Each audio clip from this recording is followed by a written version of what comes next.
हमारे लिए खतरा अंदर से है, हम जो घट रहे हैं। अगला सेंसस आएगा आप चौंक जाएंगे। अभी तो 2011 वाला आया, आपको ध्यान नहीं आ रहा है। मतलब अफगानिस्तान में खत्म हो गए, पाकिस्तान में खत्म हो गए, बांग्लादेश में खत्म हो गए, मालदीव में खत्म हो गए, अरे भारत के 9 राज्यों में खत्म हो चुके हैं। मेरी पीआईएल चल रही है सुप्रीम कोर्ट में।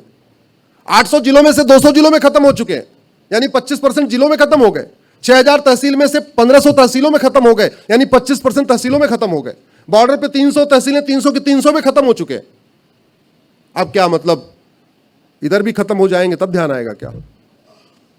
आप डेमोग्राफी कैसे बदल रही है इसको देखना है। अपने वार्ड की वर्तमान वोटर लिस्ट और 25 साल पुरानी वोटर लिस्ट देख लीजिए। डेमोग्राफी कैसे बदल रही है, अपनी विधानसभा की वर्तमान वोटर लिस्ट और 25 साल पुरानी वोटर लिस्ट देख लीजिए।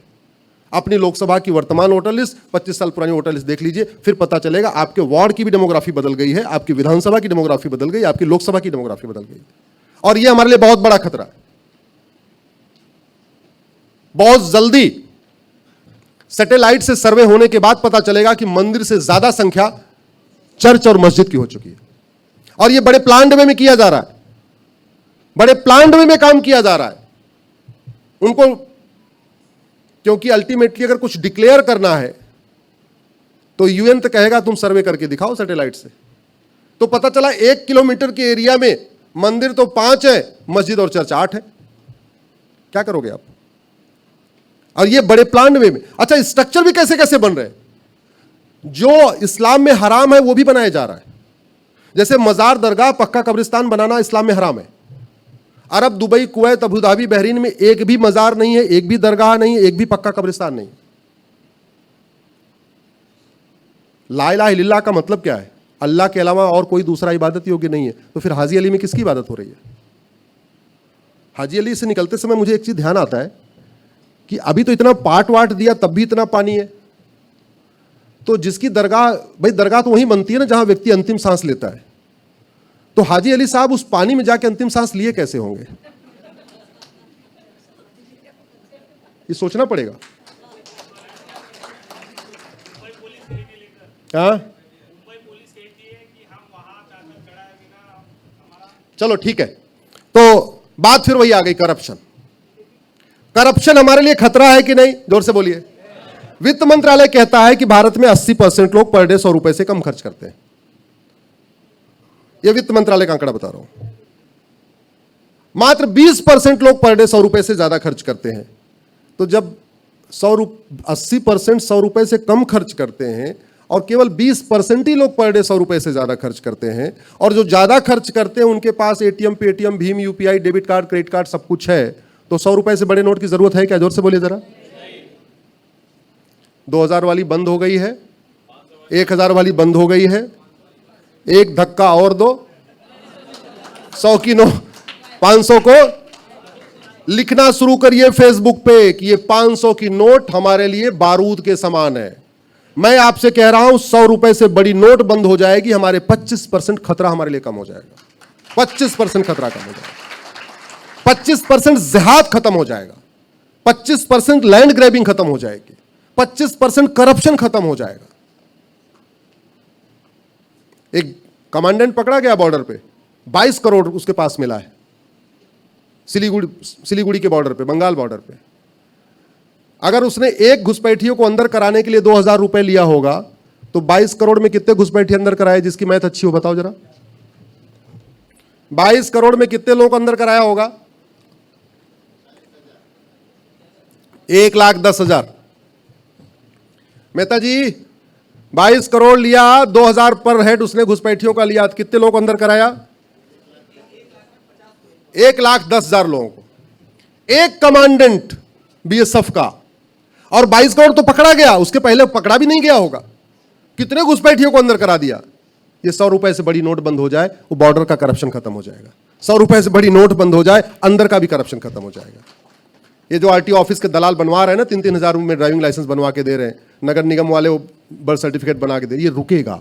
3 काम हो जाए, और उस 3 काम को प्रधानमंत्री मोदी जी के अलावा कोई नहीं कर सकता। 100 रुपए से बड़ी नोट बंद हो जाए, 5000 रुपए से महंगे सामान का कैश लेन देन बंद हो जाए, और आधार को यूनिक आइडेंटिटी डिक्लेयर कर दिया जाए। इनफैक्ट जब आधार आया था वो यूनिक आइडेंटिटी के लिए ही आया था। आधार को यूनिक आईडी डिक्लेयर कर दिया जाए कि आपका सारा नंबर आधार नंबर ही होगा। आपका बैंक का नंबर आधार नंबर होगा, आपका पासपोर्ट का नंबर आपका आधार नंबर होगा, आपका जो भी डॉक्यूमेंट है वो नंबर आपका आधार का नंबर होगा, और प्रॉपर्टी को आधार से लिंक कर दिया जाए। मैं गारंटी के साथ कहता हूं 75% करप्शन खत्म हो जाएगा। ड्रग स्मगलिंग खत्म हो जाएगी। 100 रुपए से बड़ी नोट बंद करते ही, 5,000 रुपए से महंगे सामान का कैश लेन देन बंद करते ही, 50,000 रुपए से महंगी प्रॉपर्टी को आधार से लिंक करते ही ड्रग स्मगलिंग खत्म हो जाएगी। आप लोग गाय के लिए बड़ी चिंता करते हैं, अरे गौ तस्करी 100% खत्म हो जाएगी। गौ तस्करी का पूरा कारोबार ही कैश में होता। और मैं बहुत सारे गौ स्मगलिंग के जो काम करते हैं ऐसे सफेद पोस्ट पाखंडियों को जानता हूं। बोलते कुछ और है, वास्तव में गौ स्मगलिंग, उनके बड़े बड़े कत्ल खाने चल रहे हैं, बड़े बड़े कत्ल खाने चल रहे हैं। आप लोग भी जानते होंगे, ब्रजेश जी भी जानते ही होंगे। आज की डेट में गाय तस्करी का काम हम जिसके बारे में सोचते हैं केवल वही नहीं कर रहे हैं, बाकी लोग भी कर रहे हैं। वो कारोबार रुक जाएगा, हमारी गाय माता बच जाएंगी, अपहरण खत्म हो जाएगा। अभी इंदौर में सोनम बेवफा ने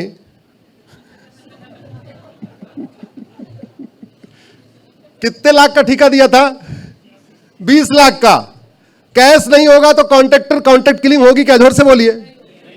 वो भाड़े का हत्यारा बोलेगा भैया ऑनलाइन नहीं लेना, और कैश है ही नहीं है, तो राजा रघुवंशी बच सकता है कि नहीं बच सकता? जोर से बोलिए जरा। अपहरण उद्योग बंद हो जाएगा, चोरी लूट झपटमारी बंद हो जाएगी। यूनिक आईडी बनते ही सीबीआई ईडी का काम ही खत्म हो जाएगा। वहीं सॉफ्टवेयर बताता रहेगा इस व्यक्ति की साल में कमाई केवल 1 लाख है और साल में खर्च ये 5 लाख करता है, इसका मतलब 4 लाख का कुछ धंधा कर रहा है, गलत काम कर रहा है, पकड़ो इसको। छापा मारना नहीं पड़ेगा। जैसे ही आपने प्रॉपर्टी को आधार से लिंक कर दिया तो आपकी महीने की कमाई उस पर आ रही है और महीने का खर्चा भी आ रहा है। सॉफ्टवेयर अपने आप बताया जा रहा है, वो रेड फ्लैग देता रहेगा, इसका रेड फ्लैग मारो भाई, कमाई से ज्यादा इसका खर्चा हो रहा है, कमाई ज्यादा है। अगर लोन नहीं लिया तो कुछ गड़बड़ कर रहा है। करप्शन हमारे लिए बहुत बड़ा खतरा है। इसलिए मैं आप लोगों से आग्रह कर रहा हूं कि आप लोग, और हमें बड़ी अच्छी बात, बड़ी खुशी है, 3 दिन पहले मेरा कार्यक्रम बिदर में था, मैं बिदर में था, उसी समय चंद्रबाबू नायडू जी का स्टेटमेंट आया कि 100 रुपए से बड़ी नोट बंद होनी चाहिए। थोड़ा कोशिश करेंगे तो एक दिन रात को 8 बजे सुनने को मिलेगा। भाइयों और बहनों,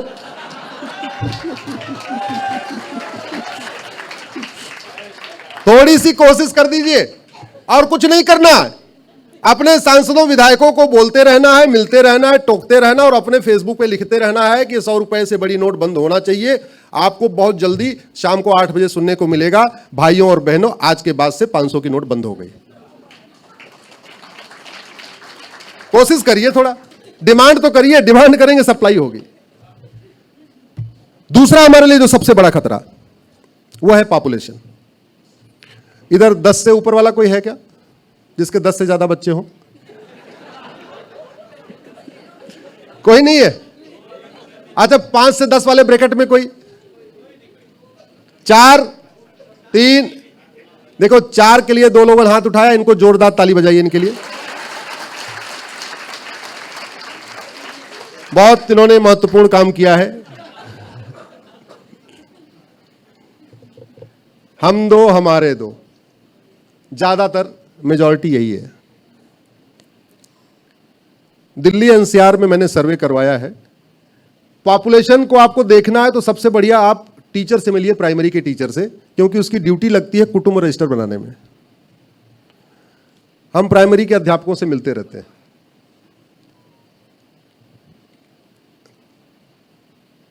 नीचे 20 लाइन होती है ना एक पन्ने में, कुछ लोगों के लिए एक पन्ना कम पड़ता है, 2 पन्ना लगाना पड़ता है। एक परिवार एक पन्ने में आता ही नहीं तो 2 पन्ना लगाना पड़ता है।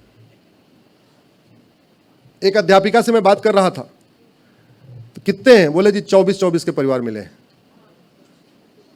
तो मैंने कहा वो माता को, पेरेंट्स को, बच्चों का नाम पता था? बोले नहीं पता था। 24 बच्चे हैं, नाम ही नहीं पता, बस इतना पता है कि 15 बेटा है और 9 बेटी है। तो हमने क्या किया? बोले हमने क्या किया, हमने तो ऊपर से सबसे बड़े वाले की उम्र पूछ लिया, नीचे सबसे छोटे वाले की उम्र पूछ लिया, और रजिस्टर में सीरियल नंबर 1 2 3 4 भरते चले गए, और हमने अपने हिसाब से ही जो है सबका नाम, सबकी उम्र भर दिया, क्योंकि रजिस्टर तो बनाना ही पड़ेगा। ये हो रहा है भारत में। जमीन हमारे पास 2% है, पानी हमारे पास मात्र दुनिया का 4% है। जो ड्रिंकिंग वाटर है हमारे पास दुनिया का केवल 4% है। जमीन हमारे पास केवल 2% है और पॉपुलेशन हमारी दुनिया की 20% हो चुकी है।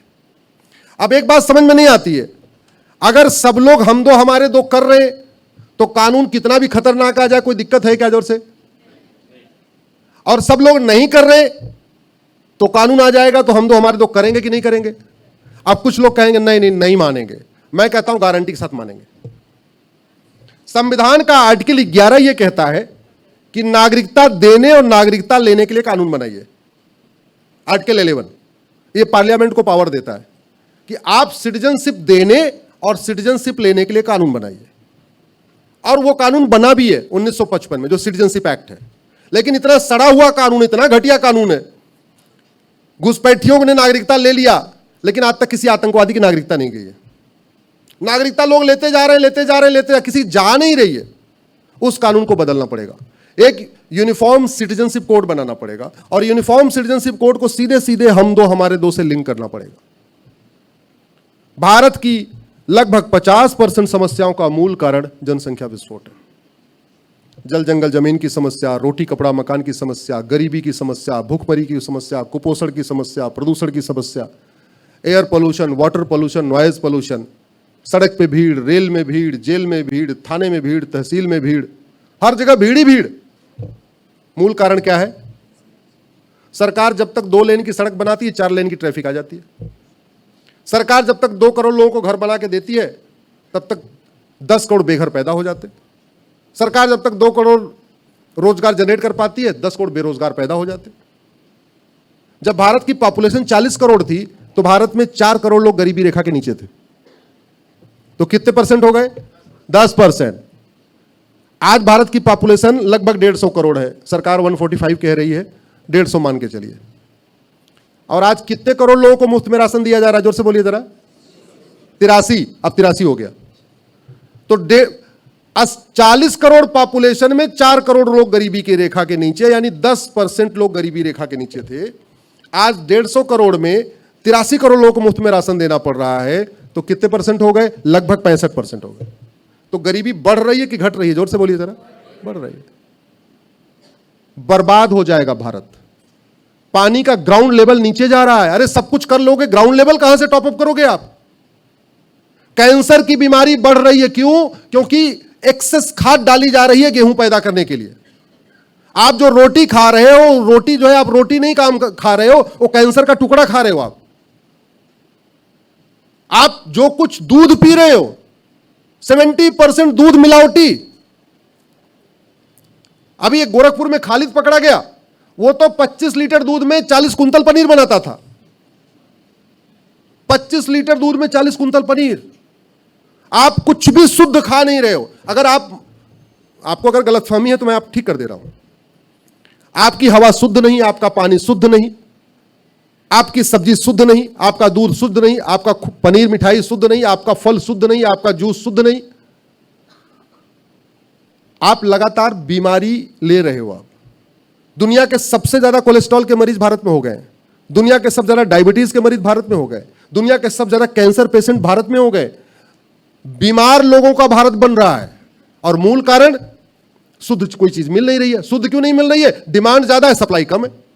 अल्टीमेटली सप्लाई पूरी करनी है, दूध तो सबको चाहिए। तो दूध 10 लीटर तैयार हो रहा है, उसमें बाकी 30 लीटर कुछ और मिला दे रहे। दही मिलावटी, दूध मिलावटी, खोआ मिलावटी, पनीर मिलावटी, मिठाई मिलावटी, सब कुछ तो मिलावटी है। हॉस्पिटल में संख्या बढ़ रही है। ऐसा कोई परिवार नहीं है जिसमें 1-2 बीमार नहीं हो रहे हैं। और मूल कारण क्या है? जनसंख्या विस्फोट। हम लोग दिल्ली में रहते हैं, हम लोगों की उम्र 12 साल कम हो गई है। ये एम्स ने भी सर्वे दिया है। और वास्तव में मैं पिछले कई वर्षों से देख रहा हूं दिल्ली में 80 के ऊपर कोई मिल ही नहीं रहा है। यह स्थिति हो गई है। कौन जिम्मेदार है इसकी? कैसे क्या करना पड़ेगा? पॉपुलेशन कंट्रोल करना पड़ेगा। आपके पास जमीन 2% है, यानी आपके पास चारपाई 2 है और सोने वाले कितने हैं? 20। आपस में लड़ेंगे कि नहीं लड़ेंगे? आपके पास पानी 4% है, यानी आपके पास 4 गिलास पानी है और पीने वाले 20 हैं। सबको पानी मिलेगा क्या? नहीं मिलेगा। ये हमारे लिए बहुत बड़ी समस्या है। और संविधान का शेड्यूल 7 लिस्ट 3 इंटी नंबर 20 ये कहता है पॉपुलेशन कंट्रोल पॉलिसी बनाओ। और पॉपुलेशन कंट्रोल पॉलिसी केवल संविधान नहीं कहता, हमारी संस्कृति भी कहती है। भाई जब 1000 बेटे पे 930 बेटियां हैं तो 70 लोग तो पहले ही कुंवारे हैं। 70 तो वैसे ही, चलो 70 लोग प्रचारक हो जाएंगे, लेकिन अगर इसके बावजूद भी कोई एक से ज्यादा करेगा तो दूसरे का हिस्सा लेगा कि नहीं लेगा? जोर से बोलिए सर। तो ये दूसरे के साथ नाइंसाफी है कि नहीं? तो आवाज उठाओ, हम दो, हमारे दो, सबके दो। मानव इतिहास में सबसे पहले पॉपुलेशन कंट्रोल पॉलिसी लागू करने वाले भगवान श्री राम है। मानव इतिहास में सबसे पहले यूनिफॉर्म सिविल कोड लागू करने वाले भगवान श्री राम है। मानव इतिहास में सबसे पहले हम दो हमारे दो ये सिस्टम लागू करने वाले भगवान श्री राम है। मानव इतिहास में सबसे पहले यूनिफॉर्म एजुकेशन सिस्टम लागू करने वाले राजा रघु भगवान श्री राम के परदादा हैं, जिनके बारे में एक चौपाई आती है। क्या आती है चौपाई? रघुकुल रीति सदा चली आई। आप उत्तरकांड में जाइए, आपको राम राज्य का वर्णन मिलेगा। नहीं घर में रामायण है तो गूगल कर लीजिए राम राज्य क्या है, आपको उत्तरकांड की कई चौपाइयां मिलेंगी। नहीं दरिद्र को दुखी न दीना, नहीं कोई अबुध न लक्षणहीना, ठीक है, न किसी को बीमारी है, न कोई अशिक्षित है, ये व्यवस्था लिखी हुई है पूरी। अगर हम वो वास्तव में राम राज्य चाहते हैं तो सबसे पहले क्या काम करना पड़ेगा? भगवान श्री राम की नीति लागू करना पड़ेगा। हम दो हमारे दो सबके दो। उस भगवान श्री राम सुंदर थे, बलिष्ठ थे, चक्रवर्ती नरेश थे, और उस जमाने में राज्य आपस में संबंध अच्छा करने के लिए शादी करते थे। आपको क्या लगता है कि भगवान श्री राम के पास और कोई ऑफर आया नहीं होगा क्या? जोर से बोलिए जरा। और उस जमाने में पॉलीगैमी थी, लेकिन भगवान श्री राम ने कहा नहीं, जो प्रजा के लिए लागू कर रहे हैं पहले हमें लागू करना पड़ेगा। इसलिए भगवान श्री राम ने एक विवाह किया, लक्ष्मण जी ने एक विवाह किया, भरत जी ने एक विवाह किया, शत्रुघ्न जी ने एक विवाह किया। और भगवान श्री राम कितने देशों के राजा थे पता है आपको? वर्तमान एशिया के राजा थे। ये जो वर्तमान एशिया है ना, आपका नेपाल, अफगानिस्तान, भूटान, बांग्लादेश, ठीक है, इधर आ जाइए, इंडोनेशिया, मलेशिया, ये सारा भगवान राम का राज था। भगवान श्री राम से लेके युधिष्ठिर तक ये पूरा एशिया, वर्तमान एशिया, पूरे वर्तमान एशिया पे युधिष्ठिर जी ने भी राज किया, और पूरे वर्तमान एशिया भगवान श्री राम ने भी राज किया। उन्होंने दूसरा विवाह नहीं किया। और उस जमाने में आप सोचिए, भगवान श्री राम के कितने बच्चे? 2। लक्ष्मण जी के, भरत जी के, शत्रुघ्न जी के। ये कोई संयोग नहीं था, ये पॉलिसी थी। और उस पॉलिसी को उन्होंने अपने ऊपर लागू किया, क्योंकि उन्होंने बोला राजा लागू करेगा तो प्रजा भी लागू करेगी।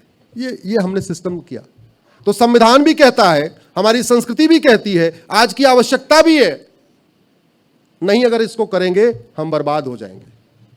आप जीएसटी देते देते पागल हो जाओगे, इनकम टैक्स दे दे के परेशान हो जाओगे, लेकिन भारत का कर्जा कभी कम नहीं होगा। क्यों? क्योंकि कमाने वाले 2 और खाने वाले 10। जब तक आप टैक्स दे के 2 करोड़ घर बनवाओगे, 10 करोड़ बेघर पैदा हो जाएंगे। आप मुद्रा लोन दे के आपके पैसे से जब तक 2 करोड़ लोगों को रोजगार मिलेगा, 10 करोड़ बेरोजगार खड़े हो जाएंगे। तो तुरकिया जी कितने लोग कमा कमा खिलाओगे आप?